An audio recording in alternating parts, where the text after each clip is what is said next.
Ya, chiquillos y chiquillas, entonces, hoy día es nuestra clase número 39, pero como ustedes bien saben, vamos a trabajar, hoy día nuestra actividad era ya de la nueva unidad y los nuevos contenidos que en el fondo son de ilustración, pensamiento ilustrado. De hecho, los textos eran sobre eso, quizás algunos un poco complejos porque son textos del siglo XVIII. Eh, y es un periodo de la historia tremendamente importante. Ya de hecho le vamos a dar harto énfasis a este periodo de la historia, a la ilustración, a la Revolución Francesa, porque todo lo que vivimos en la actualidad, en términos políticos, viene de esa época. ¿Ya? Pero como les decía, vamos a revisar y retroalimentar la actividad pasada, que no lo alcanzamos a hacer en clase, así que lo vamos a hacer ahora. O sea, la clase pasada lo vamos a hacer ahora. Y que era sobre lo que era la vida fronteriza. ¿Ya? Yo ahí ya tengo listos mis datitos. Y bueno, la primera actividad consistía en leer estos dos textos de dos historiadores diferentes. Uno es Sergio Villalobos y otro es José Bengoa, y que tenían formas de entender la guerra de Arauco diferentes. Por lo tanto, frente a la primera pregunta que dice, ¿qué visión de la guerra de Arauco presenta cada autor? Bueno, y ahí ustedes tenían que explicar con cuál de ellas estaban de acuerdo y por qué. eh, Sergio Villalobos habla en ese pequeño extracto que en el fondo la guerra de Arauco de alguna manera eh, como que no deja entrever, o sea, como toda la lucha que hay entre españoles y mapuches, a veces no dejaba entrever otro tipo de relaciones que se daban. No solo era guerra, sino que también había intercambio comercial, había contacto cultural y que no era tan violento entre españoles y mapuches, ¿ya? Él habla de que, de hecho, ahí habla como que comparten nuevas costumbres, intercambian productos, incluso mezclan su sangre, y eso quiere decir que eh, surge esta idea del mestizo. A diferencia de José Bengoa, quien es súper categórico al mencionar que la guerra es tremendamente eh, pesada o dolorosa para el pueblo mapuche, a tal punto que es una especie de sobrevivencia a esta guerra y además es popular no solo porque va mucha gente a pelear, sino porque todos los habitantes del pueblo mapuche se vieron afectados de alguna manera con esta guerra, ¿ya? Ahí ustedes tenían que tomar algún tipo de posición, eso ya era personal, eh, para poder concluir esta pregunta. Luego, bueno, ¿qué tipo de convivencia se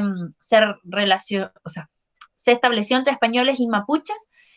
Bueno, para Sergio Villalobos es una convivencia no tan como violenta porque estuvo dado por la comunicación y quizá un intercambio más pacífico que está dado por el intercambio comercial, por la mezcla de sangre, etcétera.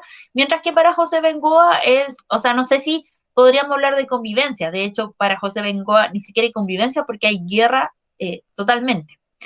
Y la otra pregunta, a tu parecer, ¿se puede establecer que la conquista al sur del río Biobío fracasó? Bueno, esta era una respuesta personal, donde ustedes tenían que en el fondo con estas dos textos, más todo lo que habíamos visto anteriormente, posicionarse y explicar si ustedes consideraban o no que había sido un fracaso esa política de conquista. Entonces, bueno, luego tenemos otro texto que era sobre el Parlamento de Negrete, si no me equivoco, era este. No, de Quilín, perdón, el Parlamento de Quilín, que, bueno, frente a la primera pregunta de cuál era la importancia del Parlamento de Quilín, este también es de José Bengoa, y la importancia es que con este Parlamento, en 1641, se establece como frontera el río Biobío, y además se establece la independencia del pueblo mapuche, ¿ya? ¿Cuáles fueron los acuerdos a los cuales llegaron los mapuches y los españoles según el extracto?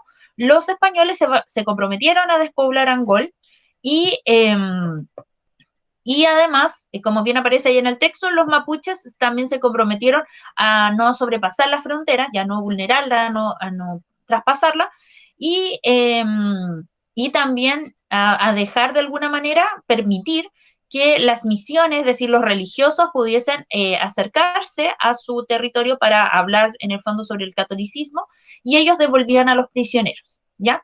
Y luego tenemos el último texto que era sobre,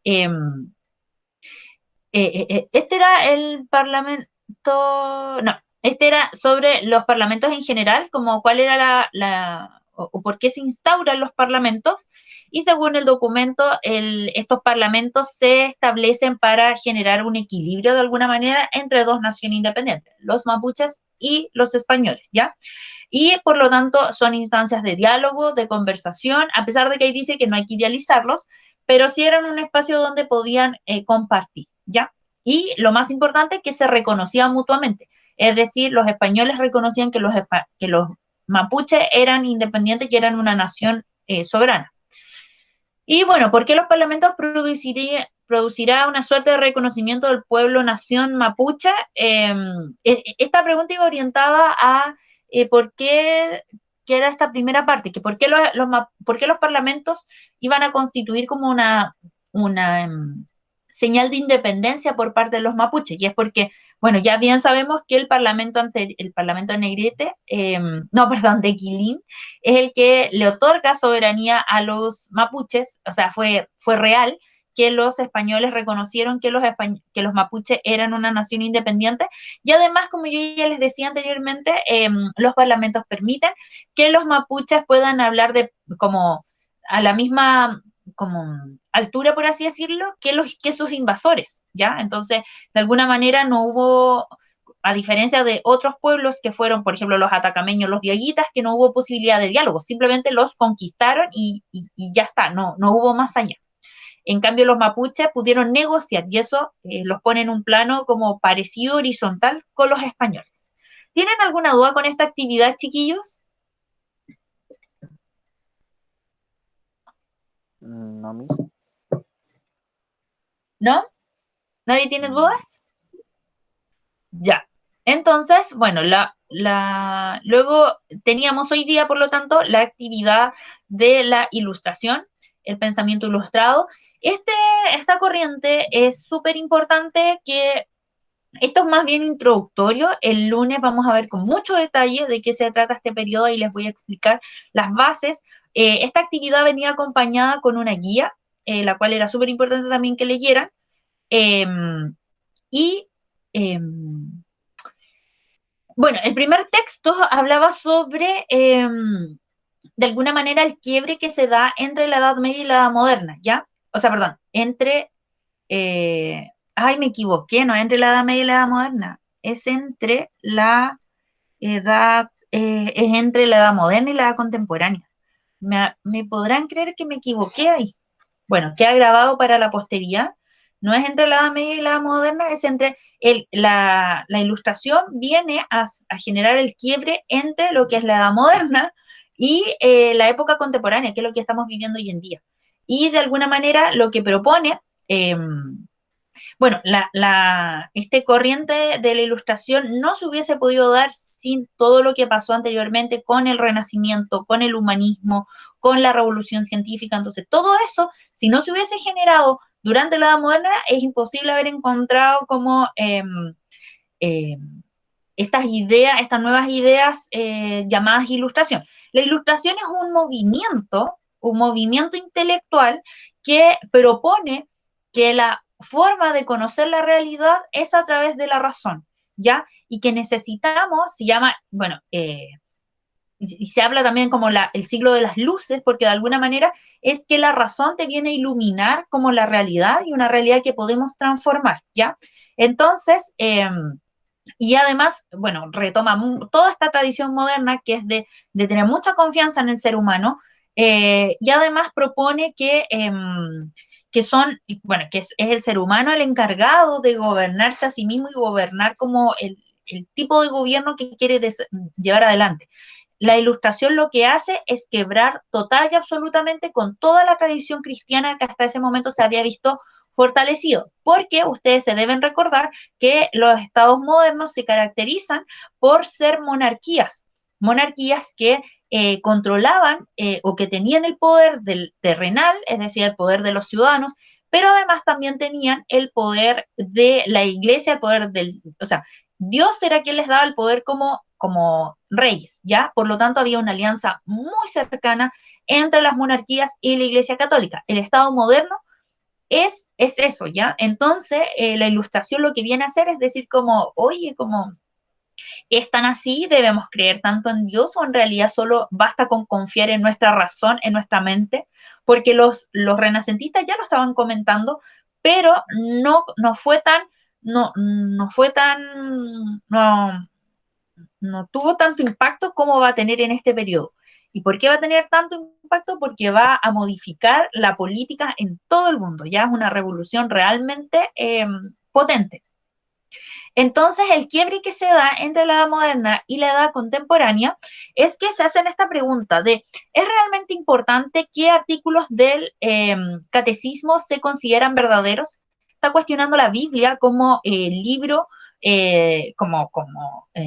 libro sagrado, ¿ya? Y en realidad está relativizando qué tan importante puede ser conocer la Biblia, si en realidad, y aquí se hace la segunda pregunta, ¿no tiene mayor importancia ser una persona buena y decente? ¿No sería mejor que los seres humanos, incluso quienes tienen opiniones diferentes y una fe distinta, se soporten, que se respeten mutuamente y se tolere la convicción de los demás? Entonces, lo que está aquí proponiendo habla de esta idea de la convivencia, entre la convivencia política entre diferentes personas que conforman un territorio, ¿ya? Entonces, desde estas preguntas van a nacer las primeras ideas sobre Estado, sobre nación, sobre república, van a ser conceptos que van a surgir o sea, vienen de antes, pero ahora van a ocupar muchísima importancia y los vamos a desarraigar totalmente de